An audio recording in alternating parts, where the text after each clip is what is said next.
Good morning students.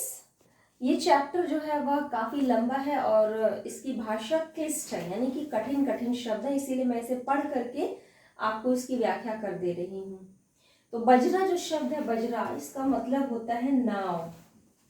ठीक है, ये देखिए मैंने नाव की एक चित्र भी बना रखी है यहाँ।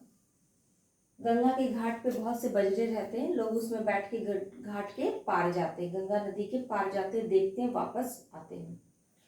तो अब जो है वो लोग सब कोई गंगा नदी के किनारे चले गए वहां घूमने के लिए। तो वहां पे उन्होंने क्या देखा, नदी के किनारे अमूमन क्या होता है, लोग वहां पे अक्सर एक मंदिर बने होते हैं, लोग पूजा पाठ करते हैं, कुछ लोग दीप जला के प्रवाहित करते हैं, जल में बहाते हैं। तो मंदिर पे पहुंचे और बजरे पे चांदनी बिछी थी, नाव पे नौका, चूंकि वह संध्या से धीरे धीरे रात्रि की ओर समय जो है वह बढ़ रहा था। तो वहां पे चांदनी बिछी थी, जो पूर्णिमा थी तो चांदनी रात थी तो चांदनी बिछेगी। तो उन्होंने कहा कि मोहन ने मनोरमा से कहा, देखो इस दीपदान का क्या अर्थ है, तुम समझती हो? दीपदान का मतलब कि ये जो है ये दिया बनाना और पानी में प्रवाहित कर देना, ठीक है ना। दीप दान, दान मतलब कि दे देना। तो मनोरमा ने कहा, हाँ लोग पूजा कर रहे हैं, गंगा जी की पूजा कर रहे हैं, और क्या, मतलब इसका जो सीधा सीधा अर्थ है वो यही है। लेकिन उन्होंने कहा कि नहीं, यही तो तुम्हारा और मेरा मतभेद है, मतलब कि तुम्हारे सोचने का नजरिया और मेरे सोचने की नजरिया में अंतर है। इसका अर्थ है कि जीवन के लघु दीप को अनंत की धारा में बहा देना। कितना सुंदर कल्पना है। मोहन बाबू जो है वो बहुत ही साहित्यिक, ऐसा लगता है कि है, वह छोटी छोटी बातों में भी बड़ा सा अर्थ ढूंढ लेते हैं। ऐसा साहित्यिक प्रवृत्ति के जो लोग होते हैं ऐसा वो करते हैं। उन्होंने कहा जीवन की लघुता, लघुता यानी कि छोटा, और अनंत धारा यानी कि अनंत का मतलब होता है इन्फिनिटी। आप लोग इन्फिनिटी पढ़ते हैं मैथ्स में, इन्फिनिटी होता है अनंत, मतलब कि उसका कोई अंत ना हो, जिसका कोई अंत ना हो, अनंत। तो जीवन की लघुता को, जीवन छोटा सा है, क्षण भंगुर है, उसकी लघुता को दीपदान के द्वारा, जो कि अनंत है, अनंत कौन है, ईश्वर है, यानी कि ईश्वर के समक्ष नतमस्तक होकर के अपने आप को समर्पित कर देना, यह कहने का तात्पर्य है। मोहन बाबू जैसे उच्छ्वासित हो उठे, उनकी शारीरिक चेतना मानसिक अनुभूति से मिलकर उत्तेजित हो गई, और मनोरमा ने तब राम निहाल के कान में धीरे से कहा, देखा ना आपने? मैं चकित हो रहा था। बजरा पंचगंगा घाट के समीप पहुंच गया था। तब हंसते हुए मनोरमा ने अपने पति से कहा, और ये जो बांसों में टांगे हुए दीपक है उन्हें आप क्या कहेंगे? तुरंत ही मोहन बाबू ने कहा, आकाश भी असीम है, जीवन दीप को उसी ओर जाने के लिए यह भी संकेत है। फिर हाँफते उन्होंने कहना आरंभ किया, तुम लोगों ने मुझे पागल समझ लिया है, मैं जानता हूँ। ओह, संसार की विश्वासघात की ठोकरों ने मेरे हृदय को विक्षिप्त बना दिया। विक्षिप्त यानी कि पागल, मुझे उससे विमुख कर दिया है, विमुख यानी कि उससे मोड़ दिया है। किसी ने मेरे मानसिक विप्लवों में मुझे सहायता नहीं दी, मैं ही सबके लिए मरा करूं। अब मैं यह नहीं सह सकता, मुझे अकपट प्यार की आवश्यकता है। जीवन में वह कभी नहीं मिला। तुमने भी मनोरमा, तुमने भी मुझे।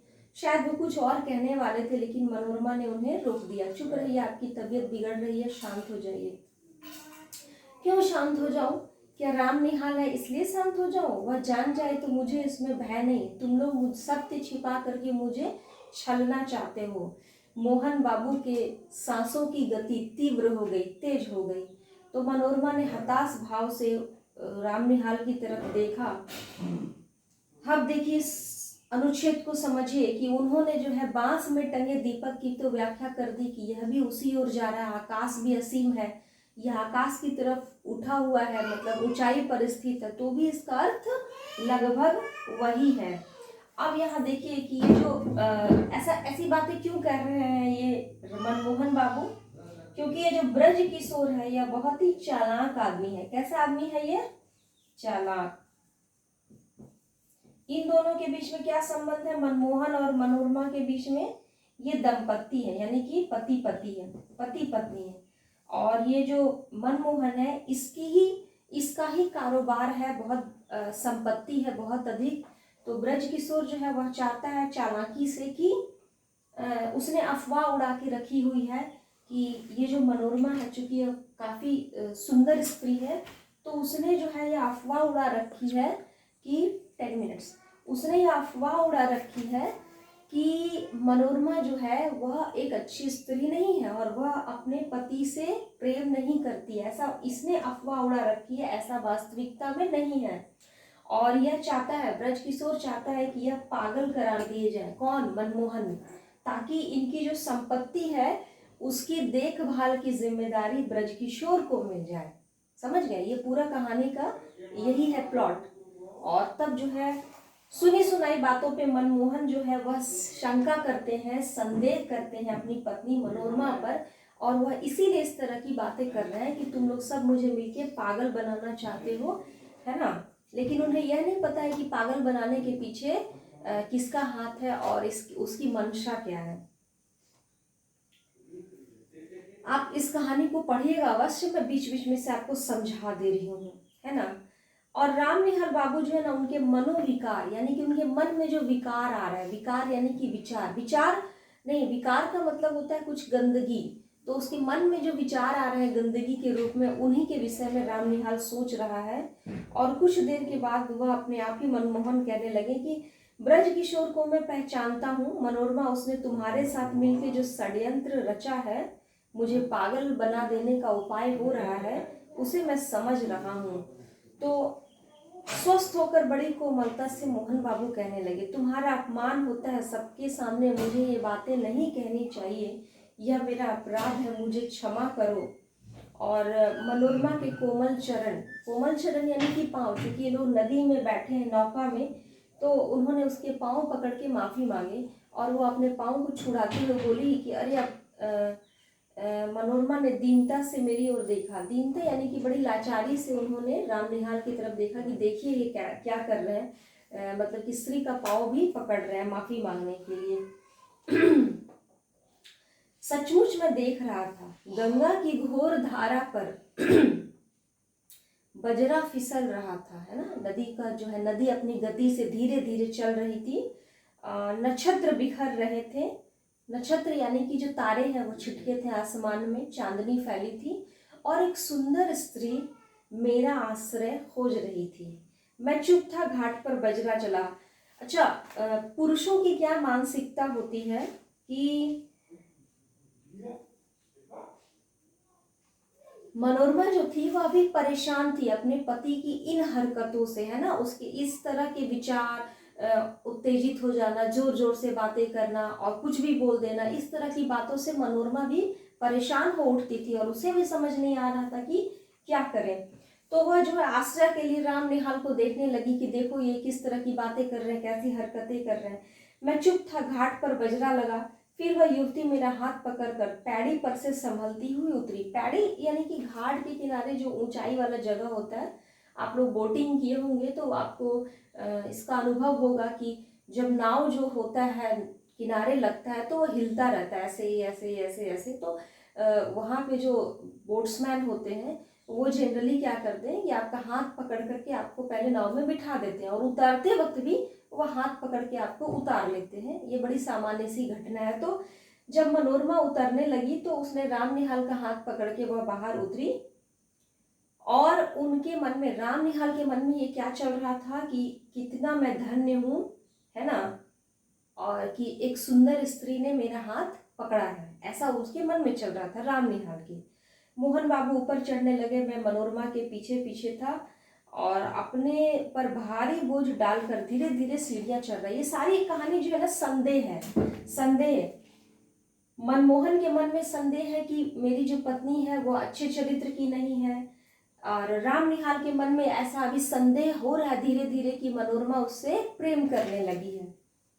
और उसने धीरे से कहा, राम निहाल जी मेरी विपत्ति में आप सहायता न कीजिएगा। मैं अवाक था यानी कि मैं आश्चर्यचकित था।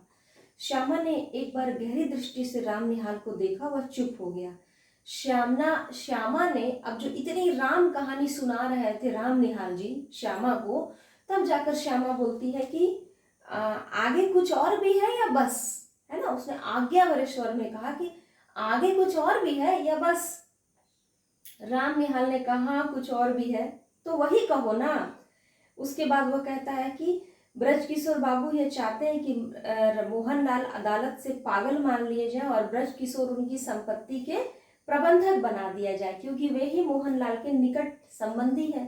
भगवान जाने इसमें क्या रहस्य है। मतलब अब जाकर के बातें जो है धीरे धीरे साफ हो रही हैं कि आखिर ये माजरा क्या है ना। फिर राम निहाल रुक गया। अब श्यामा ने उसे तीखी दृष्टि से देखा। फिर एक बार राम निहाल बोला कि तुमको भी तो संदेह हो रहा है, सो ठीक ही है, मुझे भी कुछ संदेह हो रहा है। मनोरमा क्यों मुझे इस समय बुला रही है?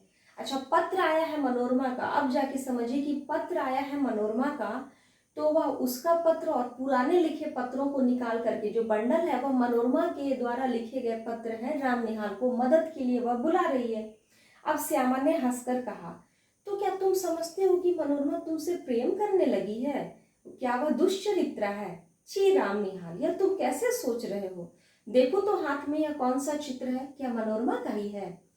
श्यामा इस दृष्टि से कि राम निहाल जो इतना बखान कर रहे हैं वह मनोरमा से प्रेम करने लगे हैं और उसका चित्र अपने हाथ में रखे हैं, तो कहते हुए श्यामा ने हाथ से चित्र ले लिया। अब जब चित्र लिया तो उसे बड़ा आश्चर्य हुआ कि यह मनोरमा का नहीं, ये तो उसी का चित्र है। अब तो वह उसने आश्चर्य भरे स्वर में कहा, अरे यह तो मेरा ही है। तो क्या तुम मुझसे प्रेम करने का लड़कपन करते हो? यह अच्छी फांसी लगी है तुमको। मनोरमा तुमको प्यार करती है और तुम मुझको। मन के विनोद के लिए तुमने अच्छा साधन जुटाया है, तभी कायरों की तरह यहाँ से बोरिया बिस्तर लेकर के भाग रहे हो। तो अब देखिए कि ये जो कहानी है यह क्या है, किस तरह से संदेह हो रहा है। श्यामा एक बहुत ही उच्च दर्जे की स्त्री है। भारतीय संस्कृति की स्त्रियां जैसी होती है वह जो है अपने आप में बहुत ही कठोर है और वह अपने आप में बहुत कठोर है और सभी चीज़ों का बहुत अच्छे से ध्यान रखती है। चूंकि राम निहाल उसके आश्रम में है तो वह उनका भी ध्यान रखती है। तो उसे हंसी आ रही है कि ये जो मूर्ख व्यक्ति है, चूंकि वो उम्र में भी काफ़ी छोटे हैं और श्यामा एक विधवा स्त्री है, तो वह सोच रही है कि यह मुझसे प्रेम करने लगा है। काफ़ी देर हो गया बच्चे, एक और वीडियो इस चैप्टर का बनाना होगा। Thank you class.